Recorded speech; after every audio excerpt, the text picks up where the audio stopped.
Okay, now it's recording. Sorry about getting my fucking ugly face so close to your eyeballs. So yeah, we were going to do Brian De Palma's Blowout today, but what the fuck? Let's change it up. The other night I was perusing Shudder, streaming service for horror movies and whatnot. If Shudder, I know you're watching this, please give me money and let me make ads for you. I would like money. Money, please. And what I saw on there was the worst thumbnail ever for a really cool movie, which I have not seen in a long, long time, and that is Popcorn. Shutter. I'm giving you some free advice here because I care about you. Blow the fucking artwork up. Don't make it so fucking teeny tiny. Crushing your head. On the thing, it's all this negative space, and it make people not watch this cool movie from 1990, which I have a little bit of a connection to. Which I didn't see it until college, but I knew about it when I was young, because we used to have West Coast videos. I don't know if anybody remembers those. They were kind of like a tier below Blockbuster. When I would stay at my grandparents' house when we were kids, or at my aunts and uncles' house, they had West Coast videos out there. And there was one in a town called Medford, New Jersey, which was, it was behind a McDonald's, and it was next to an Eckerd Drug. And that Eckerd Drug is actually where I was reading Comic Zone and found out that they were going to be doing Batman the Animated Series for the first time. So, like, that area is very strong in my memory. But the manager, the owner, I don't know who they were clearly a big Popcorn fan, because that fucking poster was behind the counter for like 4 years almost. And it's a striking piece of artwork, and that's why Shutter, blow it the fuck up. It's this green background with the cool font type, and it's like a skull, and there's like a girl's face on a mask, and she's like pulling it to the side. And so I've always had that image in my head of like, what is this? And I never saw it until college. When I was in film school, friends of mine and I we used to call it Bad Movie Arms Race. And that was actually an idea that I pitched back at my other job, when they got rid of the rental review show was called, yeah, what was that called? And I said, why don't we do something like this, or do like one about like training videos that you would find? Because we used to have a big collection of old training videos for like retail locations and like movie theaters and fast food places and stuff. I was like, let's do one of those. I pitched the idea of Mr. Lobo is still the landlord, and we kind of are these applicants of this job because the video store closed down, and we're locked in a room kind of a la Mystery Science Theater and forced to watch all of these training videos and then like riff on them, but also then in the end give our own skewed perspective of what we learned from them. And I thought it was a really funny idea, and I shot one with some other friends, but nothing ever came of it. What was I talking about? Oh yeah, arms race. So the thing that we used to do was we would always try to find a weird movie or something that was really scary or artsy fartsy whatever. And I actually like discovered a lot of shit. I realized back then, like, as much as I thought I knew about film going into college, like I was so fucking pedestrian, you know. And I learned, that's where I was discovered Jodorowsky and Kurosawa and all those actual filmmakers, and not just the schlocky B movie tits and gore stuff that I gravitate towards because it's cheap to make and easy, and you can always sell it. I would love to make like good movies and write good shit, but nobody buys that crap, And if you want to make money and make something your career, you gotta do fucking ballyhoo, man. And that's kind of what the gimmick of this movie is the ballyhoo, the gimmicks of like the William Castle era of filmmaking, where TV was becoming so much more prevalent. They needed a hook to get people into the theater, and that's kind of what this movie's predicated on. But while we were up there, I was working in a theater as well, to make extra money. And this girl had brought over popcorn, and it dawned on me. I was like, oh, that's that movie from that poster.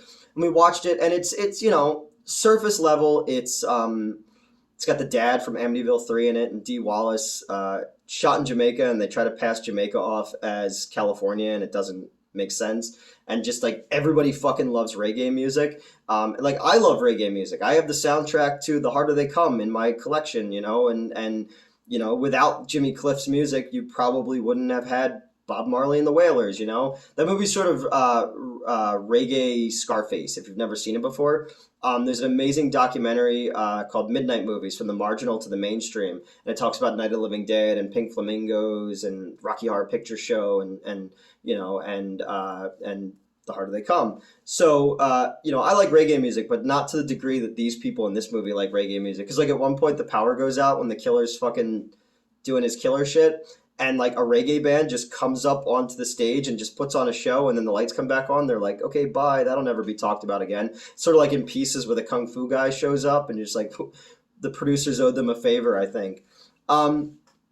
Surface level, this movie is Phantom of the Opera. This movie is House of Wax. This movie is Darkman a little bit too, and it's also got a little bit of you know, they're like sleazy wannabe artistic European style grindhouse movie that doesn't like hit the mark, and that's called Simon King of the Witches. All of the experimental film shit in the movie is like that mixed with the opening title sequence of the 80s Twilight Zone series.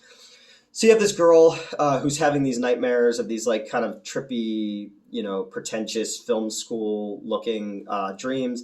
She's recording her dreams because she's writing about it. At the same time, her mother, Dee Wallace, is getting these phone calls from a voice that's, you know, sounds like the guy in her dreams. She's in film school. It's obvious that Kevin Williamson knew this movie because there's just straight up two scenes that are just ripped off in Scream 2. One being where the film students are having this conversation that they're waxing poetic about film and being very pretentious. I'm going to use the word pretentious a couple times in this because, you know, if there's one thing I am, it's pretentious. And there's that exact scene in Scream 2 where they're having the conversation about where Charlie from the Mighty Ducks and fucking Buffy are having a conversation about James Cameron. Like, that's almost beat for beat in this movie. The group decides they're going to put on a triple feature at this old theater, clearly not in Jamaica, and they're going to base it around William Castle style gimmicks. You know, you have one that's sort of like The Tingler. You have one that's sort of like House on Haunted Hill, where the ghost would fly out over the screen. You have one that's sort of like the Odorama movies and whatnot.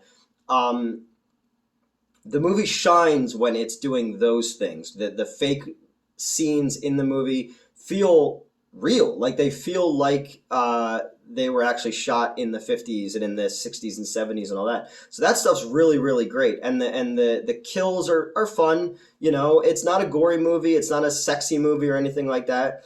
I love movies set in movie theaters, obviously. You know, the ending of Anguish, the beginning of He Knows You Are Alone, Demons, you know. This movie also made me want to go back. All About Evil, done by Peaches Christ, a drag performer who I'm friends with, has Natasha Lyonne in it. You know, Matinee, the Joe Dante movie with John Goodman playing William Castle, essentially. That movie's great. If you never saw Matinee, you should definitely check that one out. It's kind of set around the time of the Cuban Missile Crisis in Florida at this old movie theater, and they're having this guy come in and he's showing Man Ant, and it's this fun movie about movie theaters in the 1960s and gimmick culture of movies and stuff like that, and it's a really, really good movie. I really like that one. Just a couple years ago, Fangoria did a movie called Porno, which was about like a religious town with a little movie theater in it in 1992, and the kids find a reel of a porn film buried, and it winds up unleashing a succubus, and then there's a lot of like Evil Dead 2 style gore, but a lot of penis mutilation in the movie, but I felt like it never really hit its mark. After I saw that movie, I rewrote 80% of Satan's Slumber Party because I had written something that was a little too similar to Porno, and I was like, fuck, somebody beat me to it. So I changed all that up and made it something different. Still waiting on that producer to greenlight that one. I've been sitting on it for a while. I rewrote it to be more like Ghoulies style because I love little creature movies. And then movie theaters have a lot of fun places for hiding and shenanigans to happen. So I'm hoping that one happens one day. But getting back to popcorn, I keep getting off topic. This movie, it goes about them setting up this event and then putting it on, and all the people who show up are all wearing like '90s Halloween masks, and it really like gave me nostalgia flashback to like always walking around the Halloween stores and the party stores in the '90s and seeing all the different masks that used to be up there. They used to always have them above like the racks. There was always like all these cool different masks. And the one that I've always wanted, and I've never, it's always too expensive to get, but I always used to see it when I was a kid, was the Tor Johnson mask from, he was a B movie actor, Plan 9 from Outer Space, The Beast of Yucca Flats, stuff like that, Bride of the Monster. But I love that mask, and I've always wanted it. My producer friend, actually has the negative that the mask was made from, and it cost him a fuck ton of money, but it's just such a cool piece because I'm remaking Plan 9 from Outer Space with puppets, but I'm giving it my own twist because, yes, there was a remake of it that Mr. Lobo was in, and, James Rolfe plays the part that they asked me to play first, and I couldn't do it because I couldn't get off work, so James did it.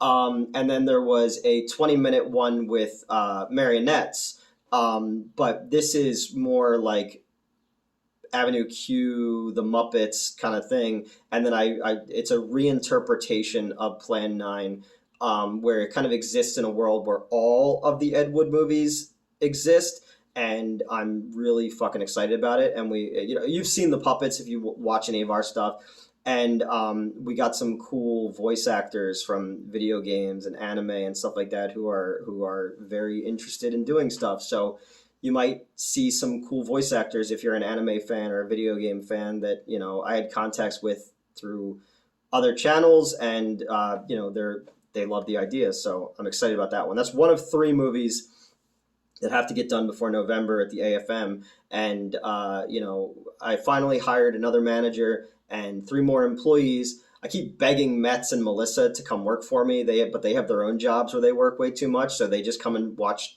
movies with me and record occasionally, and they're just like, we spend enough time with you, we don't need to come and actually work for you too. Metz used to work for me though, back at the Anthony Wayne, before we started hanging out and stuff like that. Popcorn, Jesus Christ, what are we doing here? I had to keep restocking this. This is why I stop it, because I'm like losing the thread and then trying to get back into it to do one that's concise and doesn't wear on.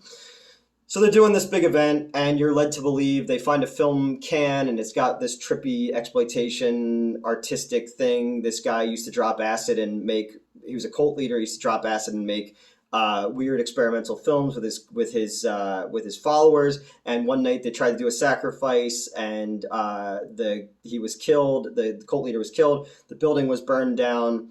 Is it a legend? Did it really happen? Is it tied to her dreams? Is it paranormal?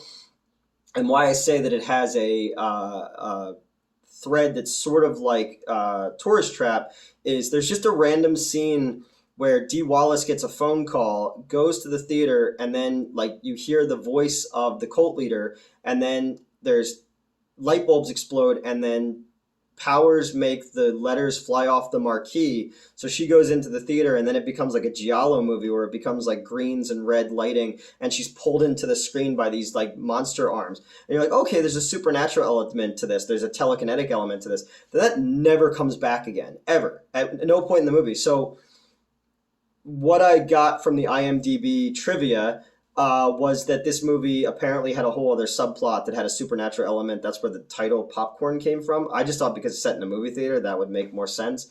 But all of that was cut out, and they just went with this straightforward, more House of Wax style story. So Dee Wallace is gone till the end because they have to come back because she's the biggest name in the movie. And everyone shows up in their Halloween masks, and they're going to have this event, and they put on the show, and everybody's really loving it. And you get to see these fake scenes of these movies, and they feel like 50s, 60s, and 70s exploitation movies, like the kind of garbage that I like. But at the same time, the killer is in the theater, and the killer uses the big mosquito as it flies out over the screen, and then he controls it to kill the dad from Amityville 3. So he's missing. Then the killer fucking Darkman's a mask of that guy, and then goes around luring people into stuff.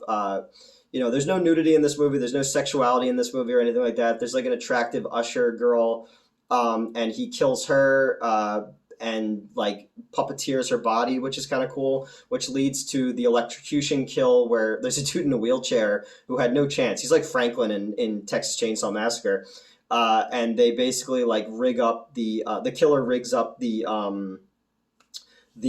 buzzers for like the tingler thing and turns it into an electric chair and kills that guy, and then the third person gets killed with like the odorama thing. They get like suffocated out, and no one in the audience is the wiser. They think it's all part of the show. So again, you're led to you kind of come to the realization that this girl was the little girl in the main character was actually there, and her mother was part of the cult. And it turns out that Dee Wallace was actually her aunt who killed the cult leader, and her mother died in the fire. But then there's the reveal that it never was the cult leader. It was the goofy fucking dude who helped with all the props and stuff like that. He was a little boy in the theater with his mother the night that there was the fire, and he was burned so badly that he became like a monster. And then again, like Scream 2, it's the killer orchestrating everything to get that girl and him in the same place together so that he could have his revenge at the movie theater where his life was taken, where his mother was killed and he was burned. And he looks sort of like, without the mask and shit, he looks sort of like Sam Neill in Event Horizon when he's all just muscle and stuff. And the makeup effects aren't great in it, but it's kind of cool that like he sticks the other person's face on and the ears are still floppy, because then he takes it off and he puts the other person's face on, and he's showing them how he orchestrated this entire thing. So the cult leader never came back. There was never a supernatural element to it. Her mother was actually her aunt. And then they bring back the mosquito to kill him, which I thought using it twice was kind of lame. They should have killed the teacher in a different way and then saved the mosquito for the end. And that's popcorn. Again, the elements of the movie stuff really, really work. The fake movies in it, all the movie theater trappings. The gimmicks are a lot of fun, and again, it made me want to go back and watch Matinee. It made me want to go back and watch Demons. It made me really fucking want to finish Midnight Show. I don't know how many times I've talked about that one.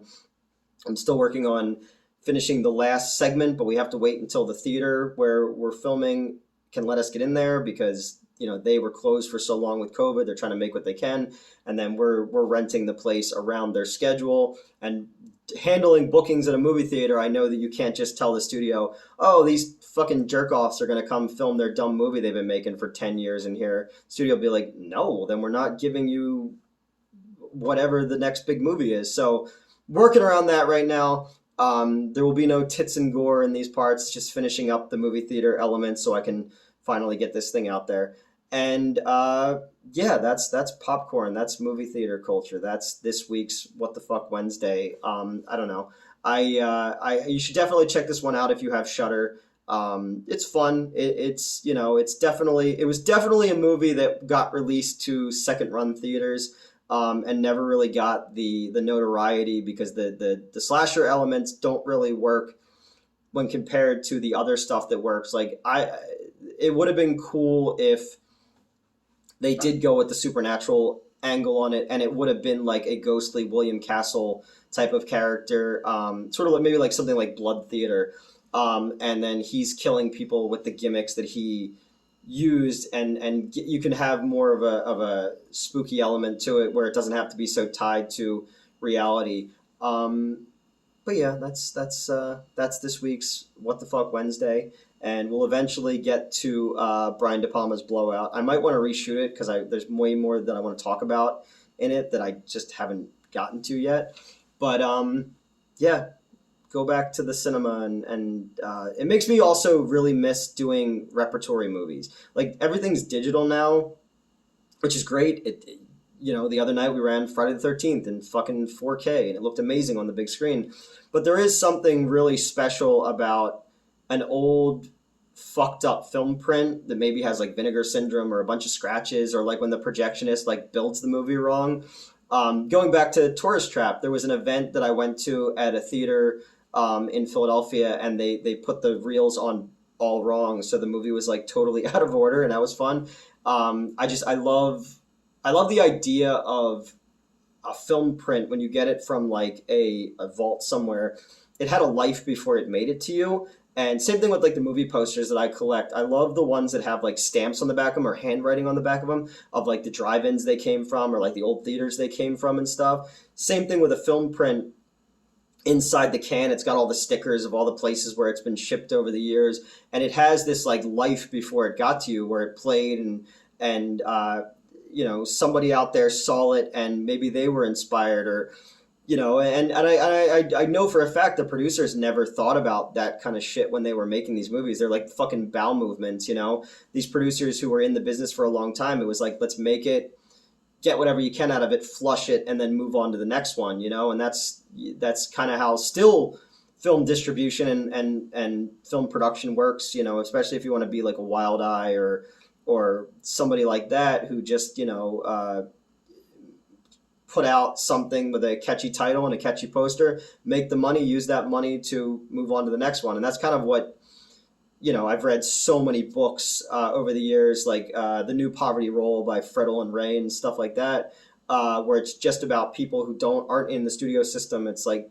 you know, AIP, Sam Arkoff, and Al Adamson and Roger Corman and people like that who just, they figured out how to figure out what the trends were, make a movie that has a brand recognition. Like people were talking shit about my Amityville Arcade poster, and I even admit, like, yeah, it's based on the Video Dead poster, but just the fact that you know that builds a connection in your head. And that's, if you don't have money to make movies, you need to do something that's exploitative. You need to have something, either girls or a monster or gore, or an idea that, you know, will get the butts in the seats like the Midnight Spook shows, so that you can make the next one and the next one. And maybe one day you'll accidentally make art, you know, you never know. But I've always been a fan of the hucksters when it comes to filmmaking. I've always been a fan of the producers who, you know, like the Canon Films or something like that. It's like, oh, breakdancing's big, we'll make Breakin'. Or hot rods are big in the 50s, we'll do the teenage movies. Or, you know, the Italians when they were making swords and sandal movies or cannibal movies, or the Spanish and the Italians when they were making Escape from New York and Mad Max ripoffs. Like, it was always borrowing from something that was popular at the time, or some kind of artwork that people look at and go, oh, I know what that is. And that's kind of how I've been doing things as well, because those are the people who I learned from. It's like that old drug commercial. I learned it from watching you, you know? So, you know, Popcorn, while not an amazing movie, gave me a lot of warm feelings about the old days of movie theaters, the old days of going to repertory shows, driving like fucking out in the middle of nowhere when I finally got my driver's license to go see Attack of the Killer Tomatoes on the big screen and bring friends with me. Or, you know, again, like in film school, sitting around with these people who came from completely different walks of life than me, and just sharing these movies with them and them sharing movies with me. And a lot of shit that I'm still, like Phantom of the Paradise, first time I ever saw that was up there from these people. And they're movies that I carry and mean a lot to me. And Popcorn, while not a great movie, brought up a lot of those memories of like being in love with the idea of the Midnight Spook show and 50s B movies. And then that leads you to Mystery Science Theater. I learned a lot of stuff from MST3K as well. A lot of movies I've only ever seen on Mystery Science Theater, you know? Yeah, I don't know. I love movies. I guess if you watch this bullshit, you know that already. Yeah, that's it for today. See you next Wednesday. I'm going to get my face really close to the camera again.